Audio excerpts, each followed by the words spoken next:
Hey, welcome back to the Defense Podcast. This is Brian. This is Daryl. And Daryl, this is episode 525. Jubi-lation Lee is Badass 97.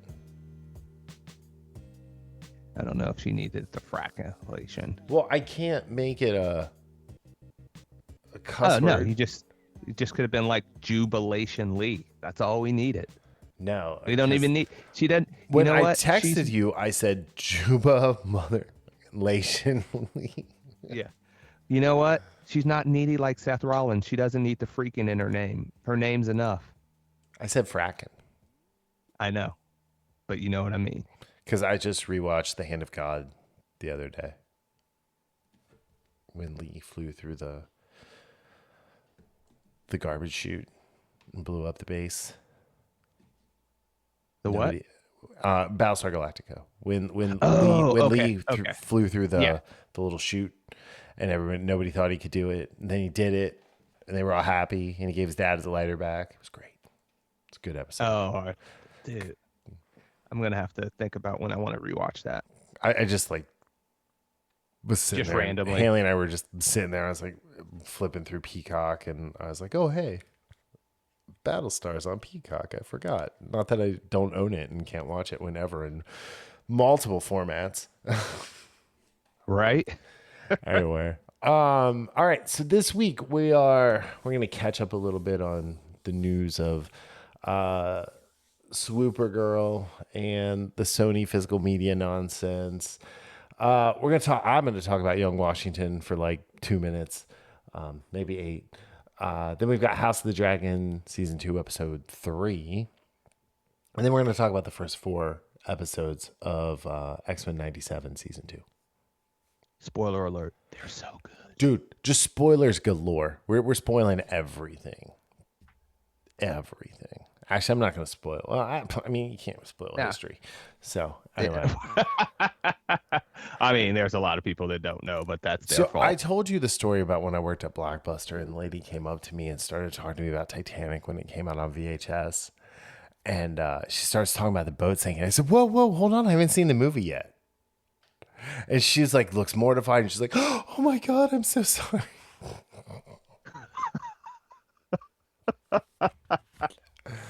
I was like, you know what happened in real life, right? Where's this from? That's actually hilarious. Yeah. I thought that was pretty funny. And I feel like that was one of my, I am pretty quick-witted for the most part, but that was like rapier style wit. Rapier style. You didn't get that, did you? What? That's actually hilarious. Oh, no, sorry. Lucas Lee. Scotty Pilgrim. You're right. Anyway. I love it. Yeah. Anyway. So, how are you? Are you all right? Yeah, it's we've been having fun watching shows. Well, I watched today. I just used today because I took half a day today, and I just watched all 4 again because I will admit I think episode 3 I wasn't watching it last week all the way. And so I actually missed a couple things here and there. So we'll get into it. Episode 3 is the weakest and it's still better than most anything on TV right now. Yeah. So yeah, that's what I said. I said episode 3 is okay, but if you in this format, in this universe of X-Men 97, right. But if you put the quality of that episode in almost any other, especially nowadays, right? Any show, live action, animated, doesn't matter. By the way, shout out again to Noah Max. Oh my gosh, I don't know if I can keep doing that, man. It breaks my heart. It's too fun. Oh, it's absolutely hilarious, but at the same time, it's he actually said something nice about it. Oh, true. So, that was actually pretty good. It was good. But oh man. But anyway, this show I can't wait to talk about it. All right. Well, let's jump right in with the Supergirl Sony catch up. So just a quick follow up on last week. The box office of Supergirl. So it has not cracked. Oh, it did. So last Friday on the 3rd, on July 3rd, on the holiday weekend, it cracked 3 million. That's the only time it's cracked 3 million since July 1st. I imagine they're going to pull this from the theater at 25 days. Oh, so that means we are going to be able to get it on digital and Blu-ray 4K pretty soon? Question mark. Why?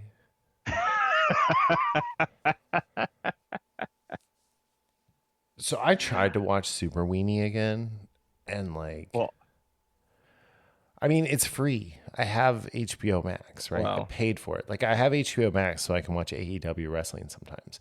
That's why I pay for HBO Max, not because of Super Weenie. well, in my And for defense, Dune it had, Prophecy. yeah, in my defense, it had a really, really, really good steelbook cover.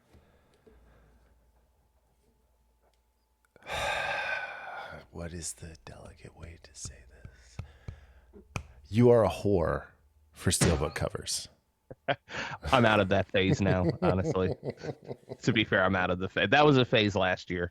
You're out of the I'm game. gone through. You're like me with I'm action oh figures. no, I'm still getting 4K No. stuff. That the but steelbook. You're out of the Steelbook? steelbook No, game. I'm out. Like I'm out of of the it. action Yeah, figures game.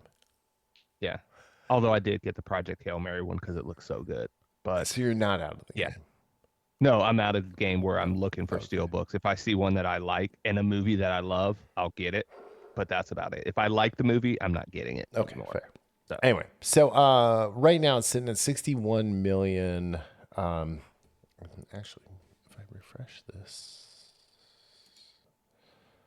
so it's sitting at 61 million, 575,000 and change. The problem is it's only done 45,700,000 international, and movies don't do so hot when the international audience is only 42% of the haul. Worldwide right now it's sitting at 107.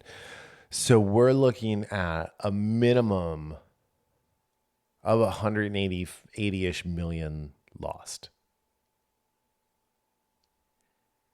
Actually, that's not true. We're looking at almost 200 million lost. 200 million, yeah. Because I didn't do the full cut for the theaters. On top of they came out and said they did the $100 million marketing, like more than $100 million in marketing. I think when it comes out in Q1 of next year, we're gonna find out that this movie was probably like $225 million for production. Yeah. So there were reshoots, there were focus group screenings. Apparently there's a version that Craig Gillespie did that's 12 or 18 minutes longer. I forget. 10 minutes. That had more of crack. What's the villain's name? Krem. Krem. The bottom of the ocean. Anyway, so there's a longer version that had more Krim, and it changed some other things about Supergirl and Ruthie Montoya. But so they showed this, and both of them scored in the 60s, the low 60s. So when a movie scores in the low 60s, like it usually doesn't get released. Case in point, Batgirl. They deleted it off of their servers. That movie no longer exists in any form. Darn. The fact that this movie performed so bad, but here's the issue with it, right? It's not the fact that they did this, is they made a Craig Gillespie version, and then James Gunn, who is supposed to be the head of DC Studios, not making every movie, took it away from him, and he and his editing partner recut the movie, changed the music. They're responsible for the worst version of Jimmy World in the Middle, maybe ever, being the song, which that meme you sent was hilarious, by the way. Yeah. And then they went with the studio version. Now it did score 2 points higher So, when in reality, probably what they should have done is nothing and not put it out. Now, I love all of the simps online who are talking about like one bomb isn't gonna ruin James Gunn. Did they forget about Superman? Box office wise, Superman was a bomb. It lost over $100 million. And here's the thing: just like Disney putting, say, the Marvels on, or better use, the Eternals. Nope, sorry, I'm gonna go back even further. Black Widow, putting that on Disney Plus, and they're like, well, it's streamed this many times and we made this much money. Well, no, because you're all the same corporation and you're just moving money from one bucket to the other. You're not actually generating new revenue. Yep.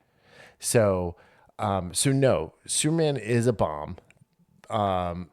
Peacemaker season 2 is a bomb. I don't know anyone who watched more than 2 episodes of Creature Commando. I watched one. Exactly. What else came out? The Suicide Squad was not box office gold, and that movie is not good. But yeah, like I just do not understand how he still has a job. The only thing that I can think of is they don't want to make a shakeup before Larry Ellison and Paramount take over. Oh, yeah, that's true. So now there's issues with Paramount too, because they are showing massive disrespect to Avatar stuff. So, although, did you see they dropped a trailer for a second, like movie with a water tribe airbender? I did not. Or not, sorry, not airbender, a water tribe avatar. It's called like Red Sun or something like that, or Red Snake, or I forget. Yeah. But it looked really good. Like the Avatar Aang, The Last Airbender movie trailer is pure cinema. And if the movie's like half as good as the trailer, I'm over the moon. And Toph looks like a mix of some anime superhero character and the dude with the knife hands in Street Fighter, Vega. Oh, yeah. Right, with the mask. Yeah. It looks really good. But getting back to, there was, what is it, Hollywood Reporter or Variety? There's an article that came out the last couple of days about this studio interference, which Warner's is very well known for with their DC characters. It's like they can't not interfere. Right. And they always make things worse. You know what they need to interfere in? Dune. Because that's not Dune. I don't care what you say. It's not Dune.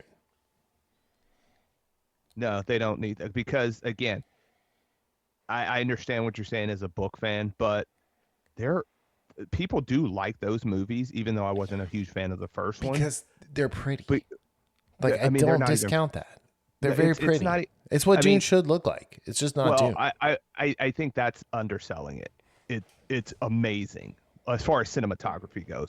The camera work, everything. But that goes beyond the point. Going back to this DCU, that it's DOA. Like, we said it. We didn't say it when are they he got playing hired. volleyball on the beach? Yeah, we didn't say it when he got hired, but we did say when he got hired. And again, not just us. There's a lot of people that were like, okay, we like his movies. He's not the one to run this shop. That's all I said when they announced him. No, but again, we didn't say it was done. After Superman, we were like, oh, this DCU is DOA. When he put out the first slate of films and TV projects, I told you it was done. Nobody wants a Clayface movie. Like, well, nobody. No, this is what I'm saying, though. The proof, it was not that. The proof was actually seeing Superman. That's what I'm saying. Yes, we can have guesstimations and all we want because, again, neither one of us liked him as the head. Neither one of us. Not at all. Not for a second. To be fair, I'm always right. So, not. But Nixon 5, baby. I was saying it like the entire playoffs after the Pistons lost. Okay, the NBA is gone now. So we're talking about the terrible DCU, and it's done. Supergirl's box office. I mean, it's not well. It's actually I'm surprised it's worse it than I cleared think. 100 million already Yeah, I after mean, 3 weeks. it's really bad. Yeah. And yeah, and what you just said, who's why would you Clayface? Why? Really? Why? I don't know. Yes, Like exactly. Exactly. I don't even like Clayface as a Batman villain. Like Yeah. I think he's dumb. Like, So and there's so many other cool like villains that you can capture and do shit with, and it's just but the it's this is mind the thing. boggling. This is the thing. And this is what they say. Those who, you know, do not learn history are doomed to repeat it. Right. You're seeing it with the DCU. It happened with the DCEU. It happened with the studio interference. It happened with subpar scripts. Even though those movies, well, not all of them, but they felt more blockbuster, they still didn't have the strength to grasp everyone in. The same can be said for Sony. Back in the PlayStation 3 days. So the PS2 is the best selling console of all time.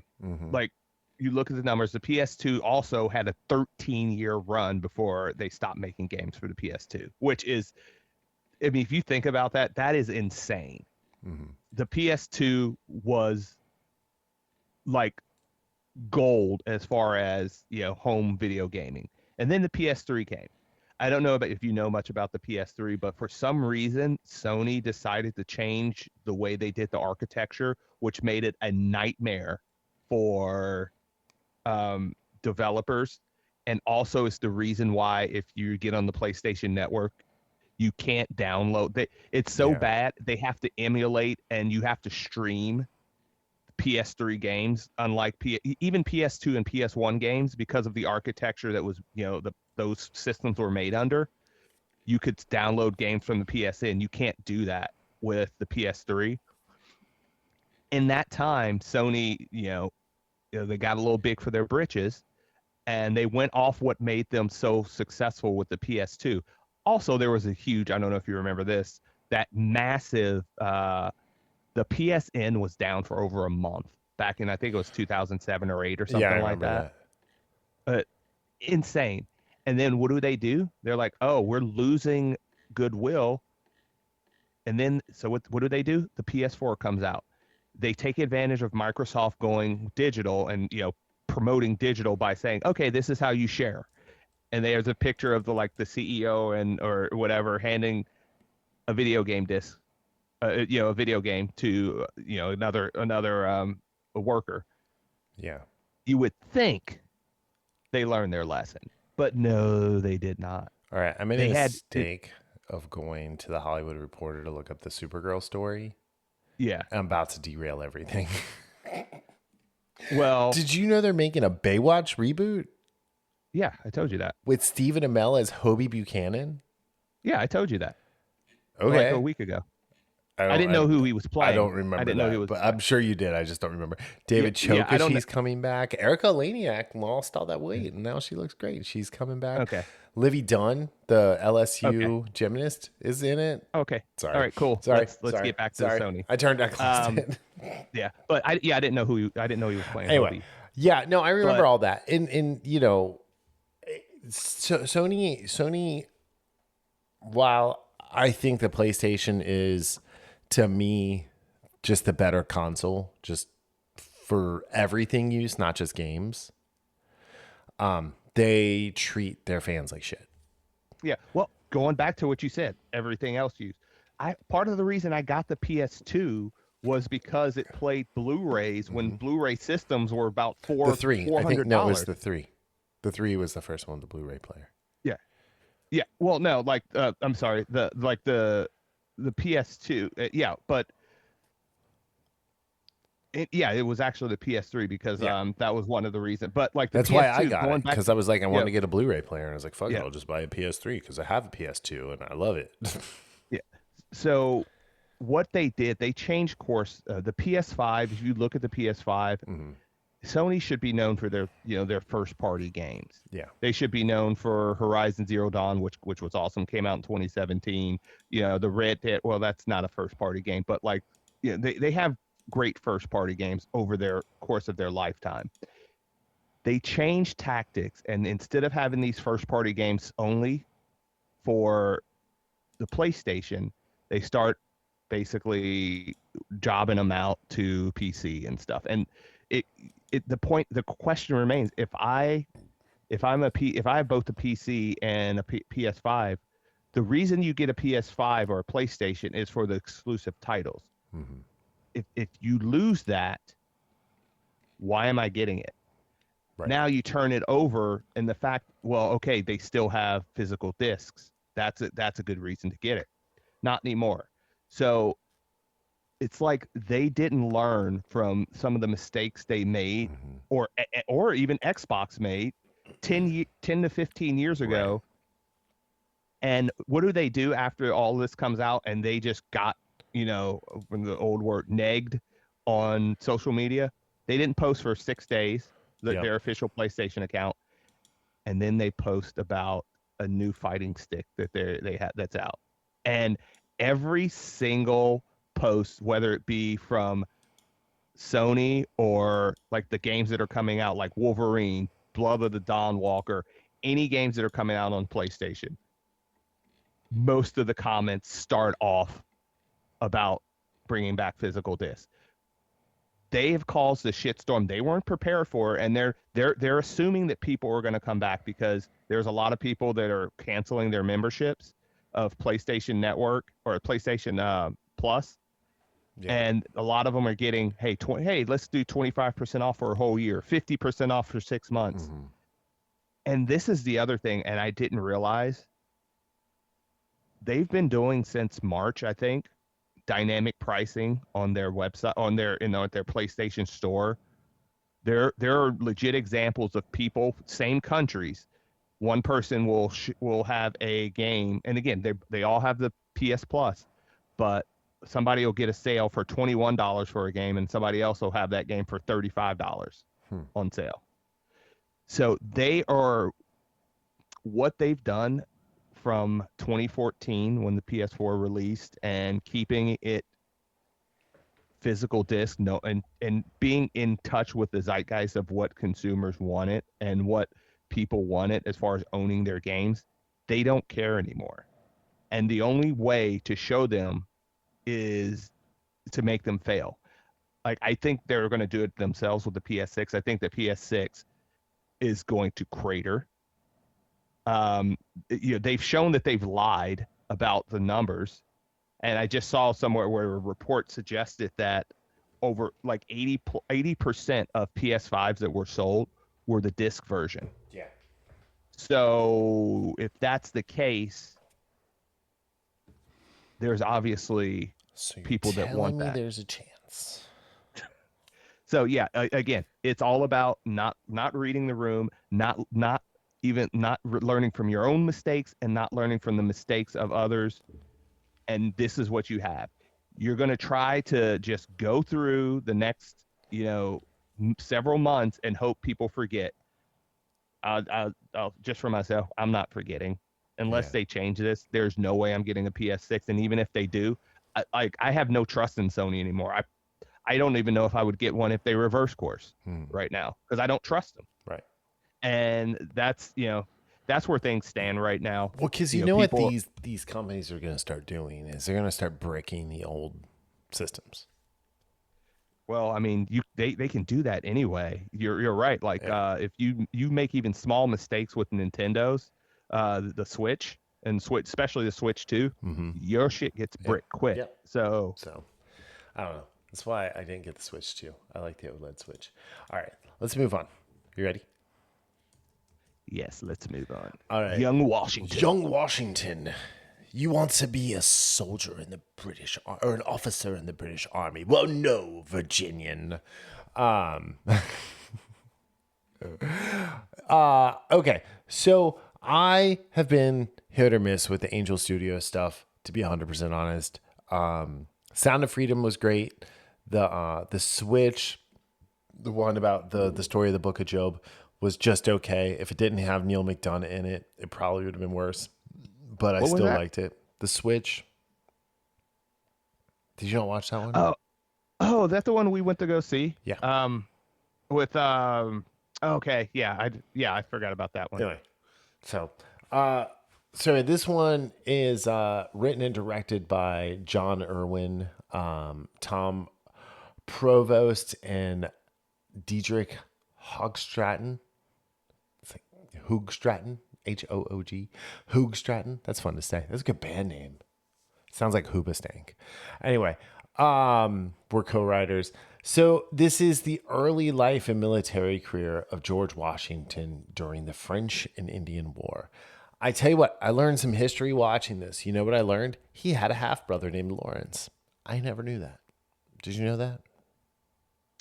I know that now. Exactly. You're right now years old when you learn that. Um, I think this movie, what this movie did really good at, right, was showing the ambition, then the hubris, and then he gets humbled during the movie and turns into a leader. And you see the moment in the French and Indian War where he goes and he saves the Virginian militia, which is a story that's been talked about and everything. And it's partially why, you know, he ended up being the well, he was then, because of that, given given 15,000 men to command, and then eventually was chosen to lead the Continental Army.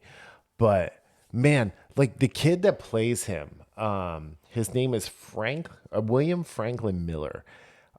He was so good, and I gotta say, Willie Frank, if you will, if they ever do another interview with a vampire, you need to do whatever you can to be the vampire Lestat, because you looked exactly like what I pictured in my head when I read those books. Yeah, everything I've heard about this movie is that he was fantastic. I mean, everybody. Mary Louise Parker was very good. Kelsey Grammer's not in it a ton, but he was really good. He was Lord Fairfax. Andy Serkis was really good in it, as one of the generals, the British generals. Ben Kingsley is awesome in it. I mean, Ben Kingsley's I mean, usually he's usually awesome. awesome. Don't get me wrong, but like there wasn't a hint of Trevor Slattery in there at all. And then like the rest of the supporting cast, like they all did really really good. The war scenes were great. I mean, this was a low budget film. Let me look. I want to say it was like a $5 million budget. 23. Oh wait, no, that's the box office. Where's the budget? It doesn't have the budget. But it's just over. It's 2 hours and 2 minutes long. It moves at a great pace. It's just really interesting, and the fun thing is it dealt with his time as a surveyor, where he actually helped map the Ohio Valley. So it was really cool seeing what would eventually become our home. I'm really I when you said you were going to see it, I'm thinking, oh, that comes out Yeah, this weekend. So unfortunately, I didn't get a chance to see it. yeah, I really do want to see it. Unfortunately, I'll probably wait till streaming to get to yeah. see it. And then But Mia Rogers plays Sally Fairfax, his love interest. And quick note: Mia Rogers is Aaron Rodgers' sister-in-law. really, Yeah, yeah, I looked it up. So she was in the Sex Lives of College Girls. I never watched that, but that was like the big thing that like she showed up as. oh, I never watched that either. Yeah, I don't know. Anyway, so yeah, it's really good. It's really well done. The costuming is great. When he's in like his civilian war garb, it's this like cool ass jacket that is kind of like, man, why don't we dress like that anymore? I'll tell you why. Because I get hot. I sweat like a lot. I mean, I'm rocking shorts and a t-shirt and my Betsy Ross hat, my Betsy Ross flag hat today. But yeah, I don't know. So I give it an 8 out of 10. I think it's great. It's gonna definitely be on my year end unless things just blow me away and it gets pushed down out of the top 10. But I don't see that happening. Man, you've gotten a couple some these biopics you got to see. You got to see this. You got to Dude, see Michael. Michael's Both really, still like one of my favorite movies of the year. yeah. You know the yeah. So I don't know. I just gives. I highly recommend going and seeing it if you're at all interested in the Revolutionary War, which is my favorite point in American history. Um, it does a really really good job, and like the subjects that it tackles with like slavery and things like that, it does a really good job with as well. Um,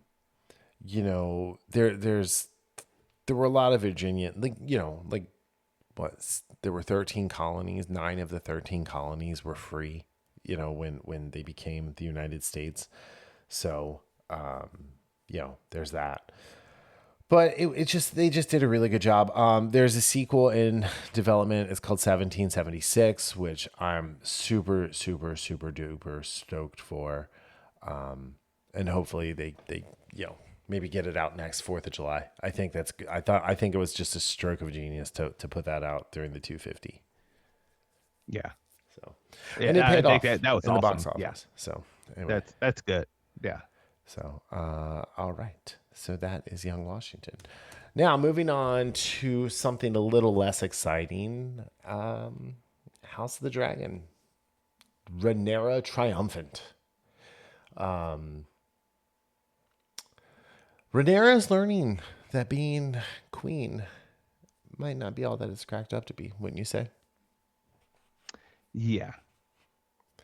I think it doesn't help that she's a fucking idiot. Yes. So they didn't really go into the stuff with her and like how she, because we skipped her like she was Millie Alcock and then she was Emma Darcy, and they skipped all the stuff in between there. Again, when they speed ran through it, it just Yeah, threw off some yeah, of our ability to get to know the character as a whole, not just the Emma Darcy version, right. but more the Millie Alcock, where they could have shown a little bit more of what was under that hair of Yeah, hers. yeah, yeah, right. Um, there was a lot that happened in this episode. Um, Damon Knights, Adam, Hugh, and Ulf. I like it when Ulf is like the white, Yeah. and Hugh's like the hammer, and then they just dub Adam, whatever his name was. Oh, Hall, Adam Hall, and like he refuses to give him Corliss his last name. Um, I found that very funny. And then the other big thing was they find Darren Targaryen on the battlefield with Edmund, Olmund, whatever his name is, Hightower, leading the Hightower army. And he's obviously not Darren Targaryen. Yeah. And, Should have and checked his license. Damon played it off really well, like because he doesn't recognize him, and yeah, I just thought like, and this is interesting because this ties into A Night of the Seven Kingdoms with Egg's line and everything. So I don't know. I thought that was really good. Um, I think the stuff between Corliss and Rhaenyra, where he was like really upset that she's not going to legitimize his children, even though her bastards. Yeah. I mean, he made a good point where it's like, oh, so it's different with you, which again, that happens all the time. I mean, that Yeah. happens now where it's like, rules for thee and not for me. Yeah. And look, I understand what this episode was trying to do. And any other time, I think, not any other time. If this was, again, we're going back to the idea of, this is an 8 episode season It's or eight. 10? It's eight. If this was a 15 episode season, yeah, stuff gets done. I think even So if this was a 10 episode season. I'm not going to call this like totally a filler episode because things happen. There again, there's a scene where they find out that, oh, this is not the Targaryen. This is Right. not the son we thought it was. I will say I did love Emma Darcy, how she played that role where she's just like looking back and forth like when somebody's arguing or watching tennis, or it's just, and you see when it clicks, like, oh, Yeah. this is not the boy. Right. But overall, I know what they were trying to do. They're trying to show, you got the crown. Now you have to do the job. So I get that. It just dragged for me. Like, I think It really instead of the dragged. banquet where she serves all the highborn people rats and garbage, like, they could have done more story there. Like, what's Yeah. happening with Aemond at Harrenhal? Like, let's get a check in. Did Alice Rivers save him? Is she Right. cuddling with him like he needs his hookers to do? But yeah, so I don't know. I think when I'm looking at the rating here, so out of 5, fake Targaryens do not a fun episode make. It's a 3.4. Like, Yeah. it's a marked step down from the first two and the majority of season 2. Yeah. And I have it as a 3.25. Again, it's an okay episode. It's and again, we'll talk about this with X-Men. But considering what you have around it or before it, the first couple episodes, how good they were, Right. like this type of fall. Well, it's coming just off like, of the last episode, like, I oh don't, man, that was we didn't need to like take our foot off the gas yet yeah. with the second episode. We needed, like, if they did something like this in episode 4 at the midway point, or to kick off like a different direction for the rest of the season in episode 5, I would be more forgiving. Right. But, at the end of the day, stuff did happen. Story got moved along for the most part. We got that whole off the white thing, which was funny. I love watching Corliss crash out. I think here's the funny thing is, like, I know there was a big deal about like them. God, what is their last name? I almost said Valerian. Is it Valerian? Yeah, Valerian. No, No. where'd my mouse go?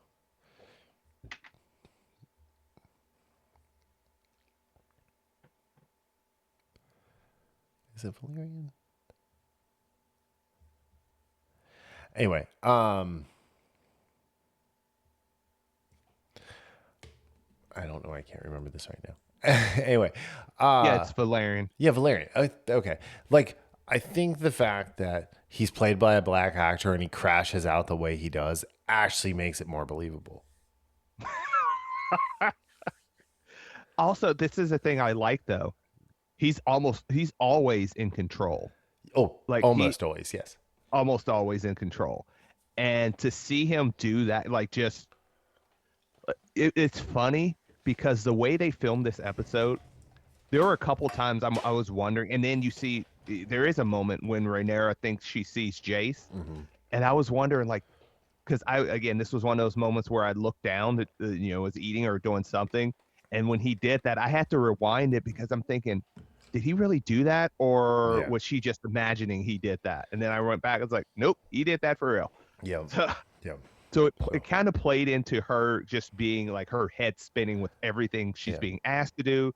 Like, oh, by the way, that nice little like gold slush fund you all have, that's gone now. So they don't have money. Right. It's a bitch. Yup. But again, like you said, it moved forward. there were some things in there that are going to pay dividends. I just don't think it was necessarily the most efficient way No, to tell the story. if they would have done this exact episode again, an episode or two later, I think we would have a much different take on it. I think so So too. anyway, all right. We don't really need to talk about it that much. It was fine. Go watch it. I mean, it's still good. The special effects are awesome. The dragons are awesome. The costuming is awesome. You know, most of the actors are awesome, like save Emma Darcy. I just don't get it. I'm not really sure how she got the role. I I don't know.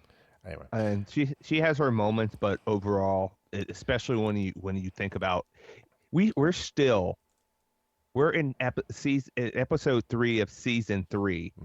We haven't had Millie Alcock since episode 5, I think. and we still talk about her. We still talk about her. Yeah. All right, let's move So on. All right, so we did not talk about this show last week because I neglected to watch it. And not because I was like boycotting it or anything like that, or like, oh my God, I'm not watching season 2 of X97 because Bo DeMayo is not involved. But Bo DeMayo is still listed as the executive producer. So tell me what's happening. Because it feels like a Bo DeMayo show. yeah. A Bo DeMayo joint, if you will. All right. So this picks up right where season 1 leaves off. I mean, not even like missing a beat. And you know, the teams get split up into two groups. Some of them are in the past, some of them are in the future. Couple in the present. Couple in the present. We'll get to that. But it opens with Forge inventing a time machine to send Bishop back to 3000 BC for the rise of Apocalypse, which was a shitty fucking movie, and then sends himself forward to 3960, the height of Apocalypse's power, so they can retrieve their respective X teams. I did like how Forge was going to go to the past, and Bishop was like, come on, dude. You know you want to go see Sporm. Like, that was great. Yeah. So Forge gets there. You got Boneclaw, Wolverine, Storm, Morph, and then Cyclops and Jean, who have been taking care of Nathan. And Cyclops and Jean have not revealed that Cyclops is his dad and his mom was a clone of Jean Grey. Yeah, which threw me off because when they're talking, you see the first scene and he hugs them like he's hugging his parents. Right. And it's not until after he leaves the tent where it's like, we need to tell him. Right. I'm like, what? Yeah. Like, all right. Right. So, Well, they don't want to cause a paradox. right. So it was really cool. Because Mother Ascani is Jean, right? No, it's Rachel Summers. Rachel Summers. That's what I thought. Okay, that was the other thought because she's got the scars. But like the fighting in the future, the costumes that they have, like the Apocalypse costumes, were like it was sick, man. Like Scott and Jean both looked awesome. Wolverine with the full cowl with just the hair sticking out all crazy and the bone claws. And thank you for having the bone claws break and it hurt him. That was such a cool detail. It was a little thing. It's a tiny little thing that most people aren't going to think about. But he doesn't have the adamantium at the moment. And there's no way Magneto's putting it back in him now. Anyway. So they end up fighting in Abendure, or in Sabendure, and he fucks off to a different time period. And then Jean and Cyclops are like, "Hey, dude, we're your dad and your mom, I guess." I mean, biologically, she didn't give birth to you, but clone, matching DNA. And it's a great scene when Nathan, like, when Jean's coaching him through using the technovirus. Yeah. Again, all we want is making stuff good. And the writing in this show and it's funny, you look at the writing of this show and you look at the writing of so many of these other series, it's slop that Disney point pushes out, and it's like, where's the disconnect? What people are you having writing these versus we get stuff like X-Men 97, where like I love that scene because, and again, when they just, I love how Scott's like, your mom's powers are this, and in my optic blasts are unstoppable. It's like, what do you think you are? Or it He was said, such a great moment. he said, your mom's like the greatest telepath in history, and my optic blaster unstoppable, and you're our son. And he was like, fuck yeah, I am. Let's go, Dad. Also, the way again he used his optic blast the Yep. same way a couple times too, Well, which was cool. so when they were fighting the robot things, it was kind of a mirror image of when he was fighting the anti-mutant people in the very first Yeah. episode, and like Yes. it's great. I think moving into the next episode, the X-Force episode, we got another character who I think does not get the credit she deserves for being a powerful character. Psylocke, or I mean, I was gonna go with Havoc, but she is just not Cyclops. Anyway, that being said, the thing that I wanted to point out is like there's no character assassination in this show. So no. looking at the comics before we get to the titular character of this episode of this podcast, if you read the comics, like they've been assassinating Cyclops' good name for the last 40 years. So it was great to see him be a dad to Nathan for a while, be honest with Nathan, and love Nathan. Yeah. All without Madeline Pryor needing to be anywhere around. I like how you said that they're not assassinating the characters, because we know of a show on Netflix that is going on right now that is absolutely just popping off characters left and right. Slander. Good grief. But again, it goes back to, or what? No, he keeps saying it's defamation. Yeah. It goes back to this idea of appreciating and respecting what came before you. Yeah. Right. The understanding that too many of these writers nowadays think they know better when they don't. You know what you want to do with your stupid little pen or your little laptop? You want to read what came before you and try to mirror that. You can expand upon it, but don't defame or these characters. Just look at the Acolyte. Like, she went out of her way to break canon with Kiadi Mundi. Or was it Kiadi Mundi? Yeah, Kiadi Mundi. Yes. I didn't watch that episode. I'd already rage quit it. But yeah, so there's that. I will say, okay, so we get X-Force, we get X Factor, but the team of Havoc, Multiple Man, Strong Guy, Wolfsbane, and Polaris. Polaris, who is Magneto's daughter, and who is also Havoc's girlfriend. I love Strong Guy. Like, he looks like what's his name from Umbrella Academy? Tom Hooper's character. Yes. What is his name? Yeah. Anyway, he looks like what his character looks like in the comics. Just he's a shaved ape. Bringing a gun to a fist fight. Me? Never. That was great. Anyway, so Valerie Cooper is their government sanctioned leader, whatever. So Cable, she holds the leash. Yeah, right. Cable recruits Jubilee and Sunspot, who are just at an arcade. It's the most X-Men fucking thing ever. It's great. Yes. Again, it's those little things. He does that into X-Force, and they team up with Archangel and Psylocke. And thank you for having Psylocke have a British accent, even though, Yes. you know, I don't necessarily think the Asian version of her had the British accent, but, you know, because this is her second body. Oh yeah, that's true. Yeah. Anyway, Right. they track down Emma Frost. Great scene. Great Emma Frost scene. being Emma Frost. Dude. Okay.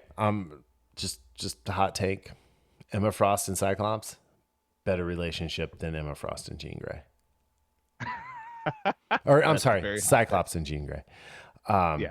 There's no codependency with that one, whereas the other one, they're both pretty codependent.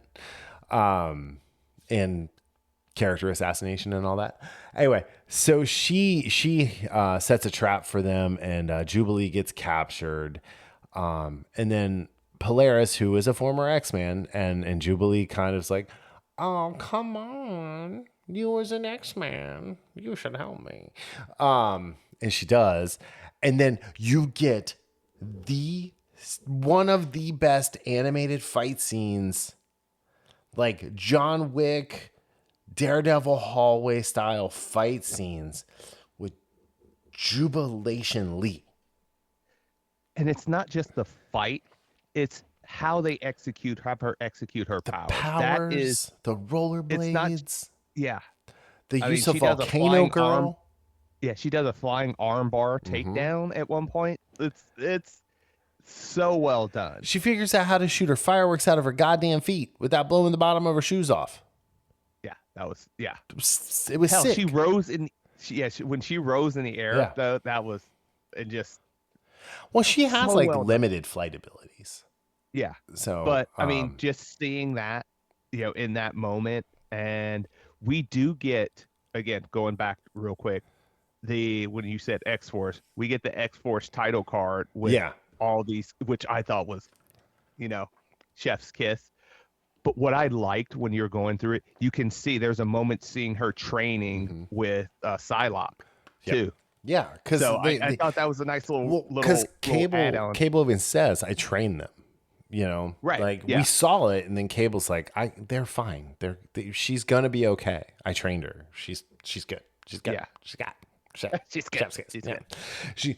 I'm afraid she's gonna kill too many motherfuckers because she's so emotional. But here's the other thing. All right, so you have this human trafficking thing going on with the mutants here. So James Gunn has done this in 2 movies in a row with Guardians of the Galaxy 3 and Supergirl. Dude, this is how you rescue a whole bunch of kids. Just saying. Yeah. Just saying. Yeah. This is how it's done. And I like it when she has a little guy on her back and she's like, on my signal, go. And you see her hand him off. Like there is not a beat missed in this, in this series so far. You know what? Yeah. There is not a moment where I was like, this didn't make, again, even you can enjoy stuff and see something that doesn't make sense. Or it's like, did you all didn't really think this through. They think this shit through in this show.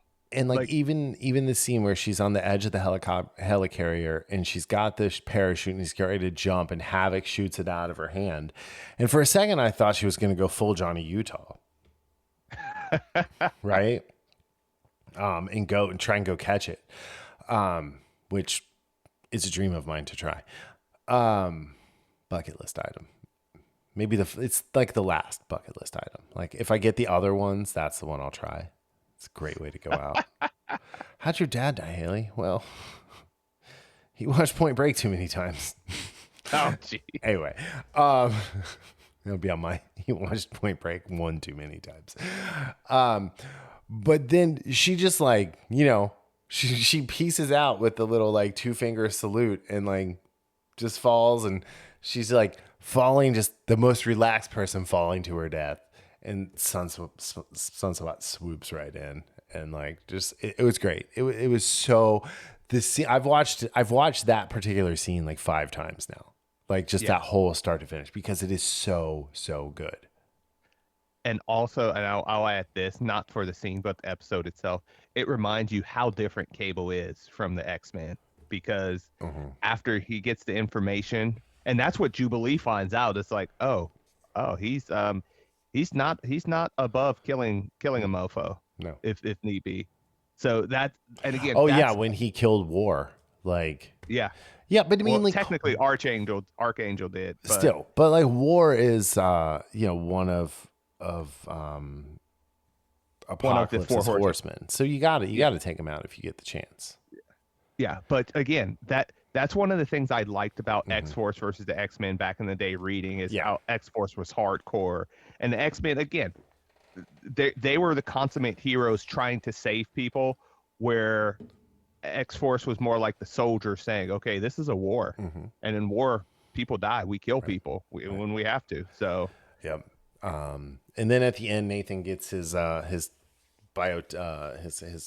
biotechnical arm and controlled a mother. No, not mother. What's the name? A ship with a computer. And if I heard it correctly, it sounded like it was Sarah Michelle Gellar's voice. I don't know whose voice it So was. I anyway, didn't get checked. Yeah. I mean, I imagine that would be like an uncredited role. Probably she was like at the studio when Freddie Prinze was recording some other cartoon or something. Like, oh hey Sarah, why don't you hop in for a second? We'll give you here's $85. Say 5 lines. It's like 5 lines. Anyway, all right. So moving on to the Rise of Apocalypse. So 3 and 4 are a 2-part. It's really just one long episode.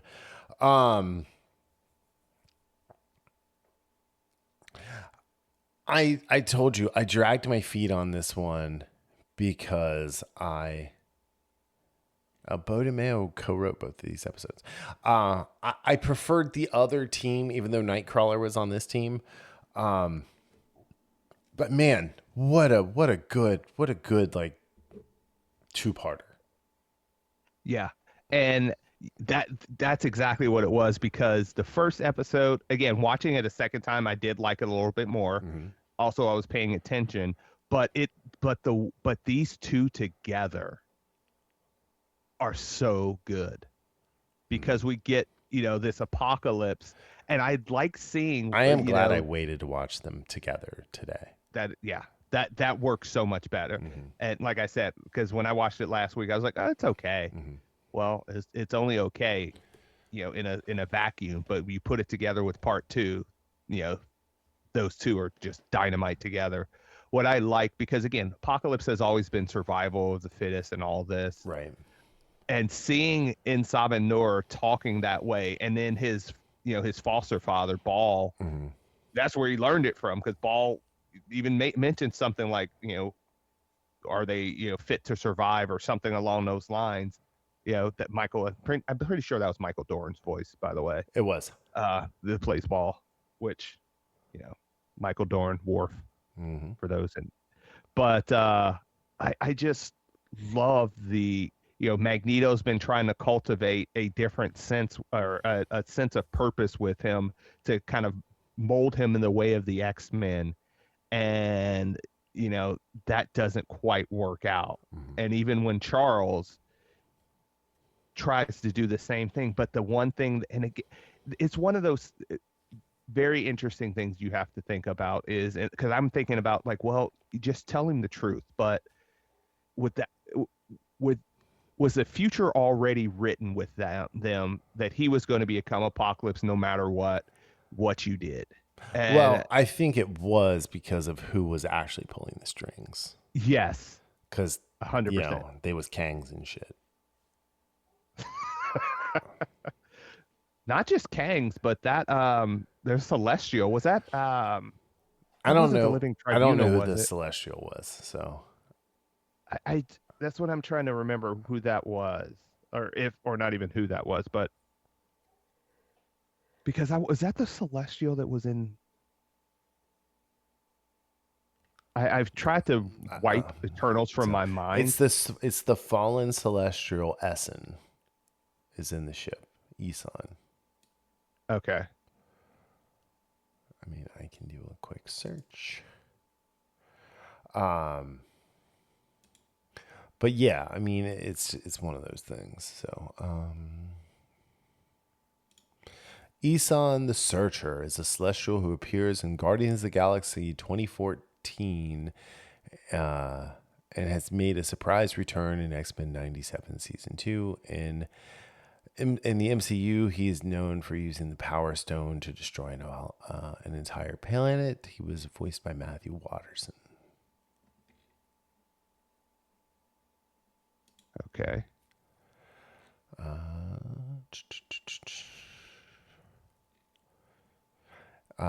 Eason was the seeker and quester among the cosmos entities known as the Celestials. He was among the first and fourth celestial hosts that visited Earth. As part of his time on Earth, Eason observed Miami, Florida, and the undersea deviant legendary Isle of Lamora. Eason and the Celestials were attacked by the deviants, and Eason absorbed all the energy from Lamora. He then destroyed Lamora in retaliation for the attack. This while probing it with his hand, the Lamorans either fled or drowned. When in Sabin Nur interfaced with the celestial ship AI, Eason began speaking with him telepathically, selecting Nur as Apocalypse, presenting Nur with the proposition to use the technology on the ship to gain great power and shape the destiny of the world, or simply leave and never remember anything. So this is how it happened in the comic. I mean, like this is like what we watched on TV is apparently. Well, I mean, I haven't read the comic in probably 30 years, but this is how it happened in the comic. So, yeah, I just it's cool. Like I like the deep cuts. I like that they're taking big swings and doing this. I also love that they didn't give it a name and they still call it Ship. Right. Yeah. I felt like the animation style was a little bit different. Did you catch that? It felt more, especially with Apocalypse. Because some of the ways he moved, it almost, I don't even know how to explain it. Because there were moments where it felt like they had heavier lines, drawn. So I don't know. I don't, and I don't think it looked bad. I'm not saying that. No, I thought it looked great. But I did notice, I was trying to figure out, like, what is different? Because I did feel like there was something a little different in that.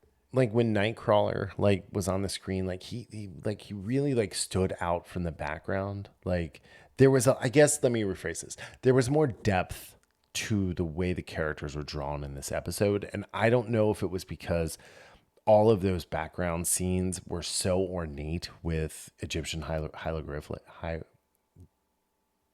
symbols. Words are hard, dude.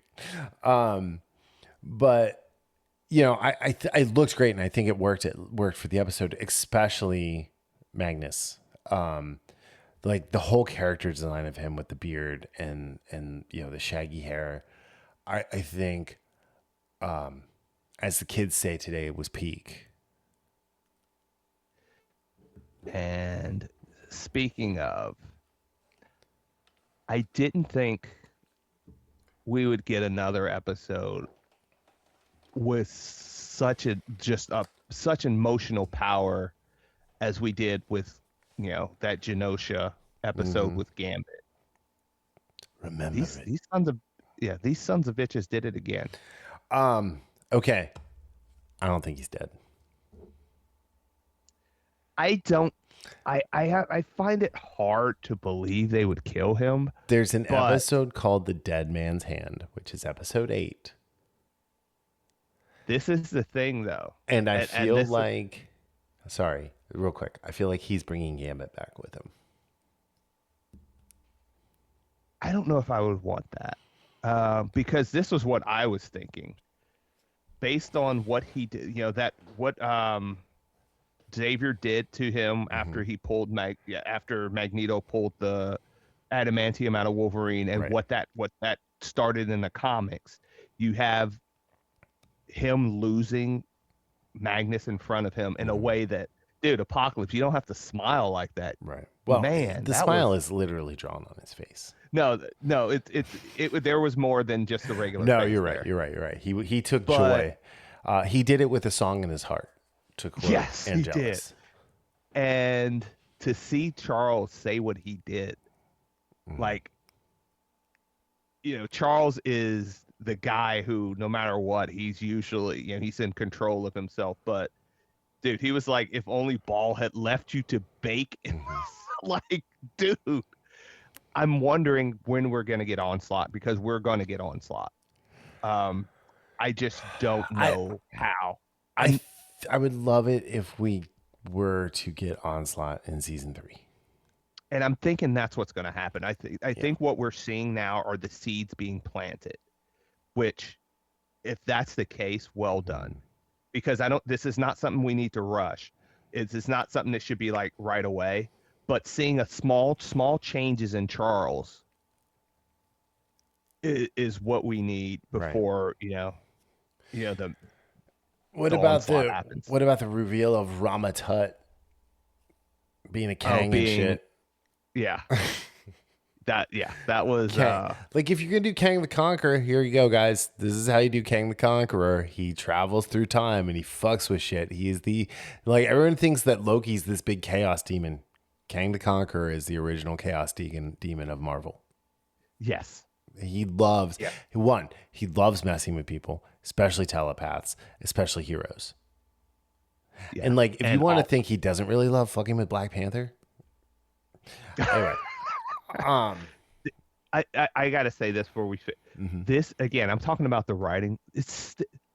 Some of the best writing and lines. I mean, again, Magneto had the line, like some Yeah. great lines last season, and then in this one, he's like, it's not enough to remember the mistakes of our past. Perhaps that's why I gladly play the devil who pushes sinners to embrace the saint. Right. I mean, and then when Apocalypse tells Charles, it's like, you claim to be a teacher, but you forgot the lesson. Yeah. Well, Magneto makes valid points.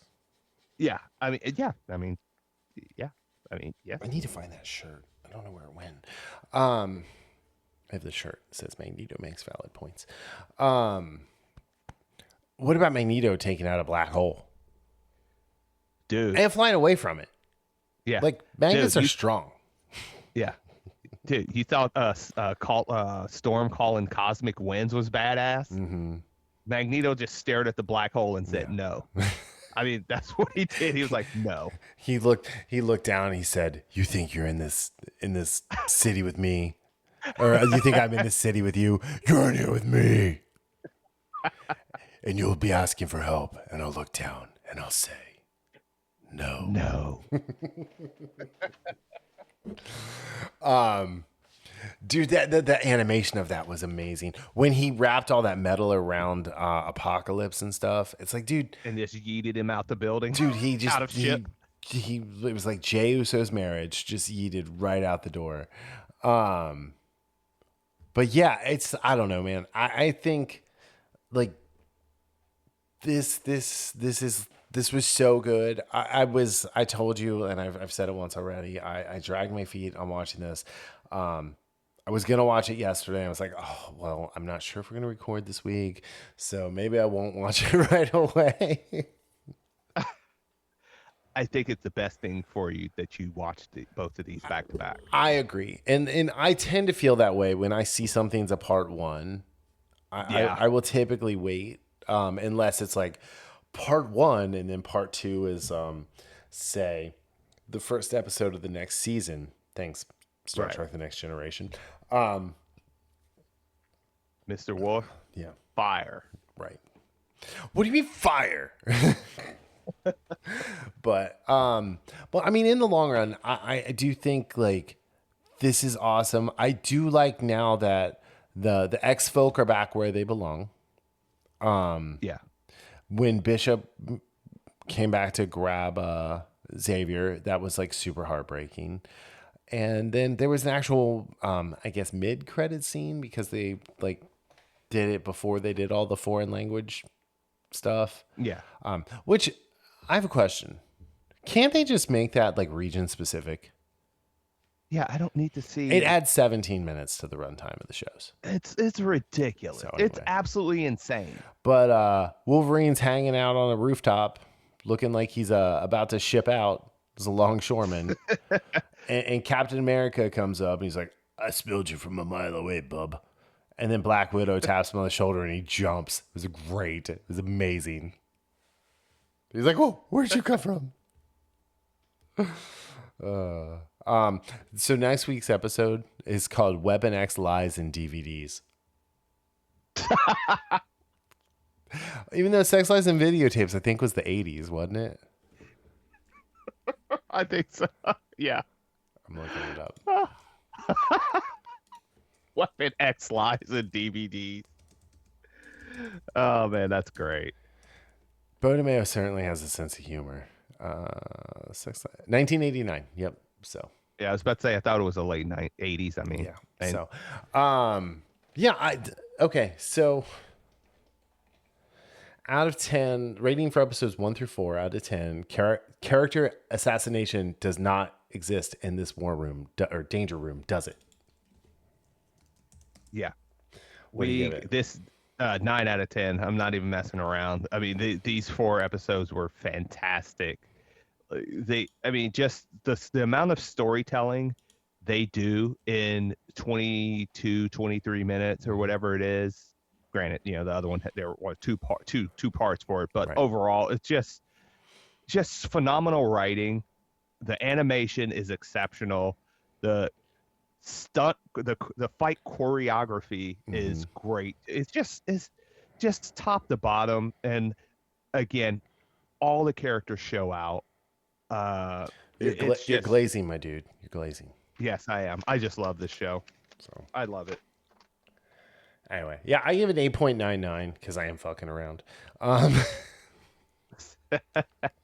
Anyway, but yeah, I think welcome back, X97. We love you 3000.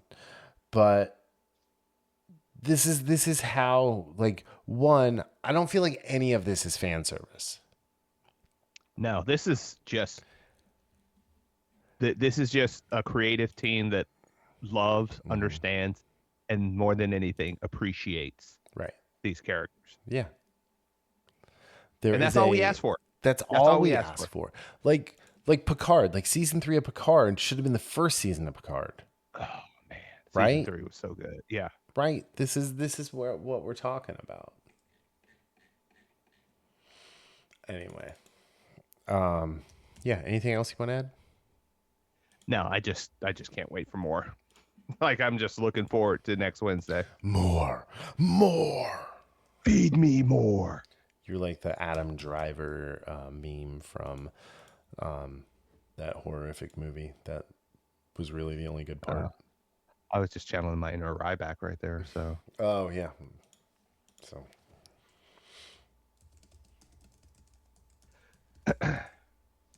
But yeah, I'm looking forward to it. I don't know if anything else is going on this week, but I mean, we'll be back with more X-Men 97. We'll be and House of the Dragon, and who knows, something else might pop up. You'll never know. We never know. I'm sure it will. I mean, things pop up all the time. They're like, hey, I'm popping up and popping off. I don't know. I don't know. I'm sure there's something. There's something. I mean, happening. they'll probably. It's summer movie time. We could talk about how to make a killing. You finally watched it. You could watch Ready or Not 1 and 2, and we could talk about that. Yeah. There might be, again, there'll probably be updates on, you know, this whole Sony apocalypse, more box office numbers for Supergirl. Who knows? Who knows? Again, like I said, this is the middle of the summer season. There's going to be more. Right. We're just there. We're in it. We're in with it. So, but yeah, I don't know. I was very excited about how good X-Men 97 was coming back. Thank you again, Bo DeMeo. We are so sorry for doubting you last season. I'm done apologizing. I'll just glaze. Yeah. You're just gonna glaze it. Just talk about how good it is, how good this show is every chance I get. So I like it. I'm here for it. But yeah. Alrighty. Well, on that note, thank you all for listening. We'll be back next week with more of our special brand of nonsense. Do us a favor. We haven't asked in a long time. If you can go give us a rating on Spotify or Apple, that would be amazing. And if you have friends that don't listen, grab their phone, subscribe on their phone for us. That'd be awesome as well. I don't think that's like stacking votes or anything like that. Do you? nope. So, I mean, anytime someone hands me their phone, like, hey, can you help me with this? Like, I go and I open the podcast app and I subscribe. So, hey, that's the price for my tech support. So, all right. On that note, thank you all for listening. We'll be back next week. And remember, be infamous. The Infamous Podcast is recorded in Kings Mills, Ohio, just north of Cincinnati. You can find new episodes every Sunday on Apple Podcast, YouTube, Spotify, Google Podcast, our website, or anywhere podcasts are downloaded. This show is hosted by Daryl Jasper and me, Brian Tudor. To find more information about the show, visit us at infamouspodcast.com and follow us on Facebook and Instagram at Infamous Podcast to keep up with the show. We also have a Patreon page, patreon.com/Infamous Podcast. We have some great rewards for our patrons and are looking for help to grow the show to bring you more of the content you want to hear. Music for this podcast is provided by Michael Henry from meetmichaelhenry.com. So, whenever you're listening to us, have a great day, night, evening, weekend, whenever it is, and we'll see you next time. Thanks for listening.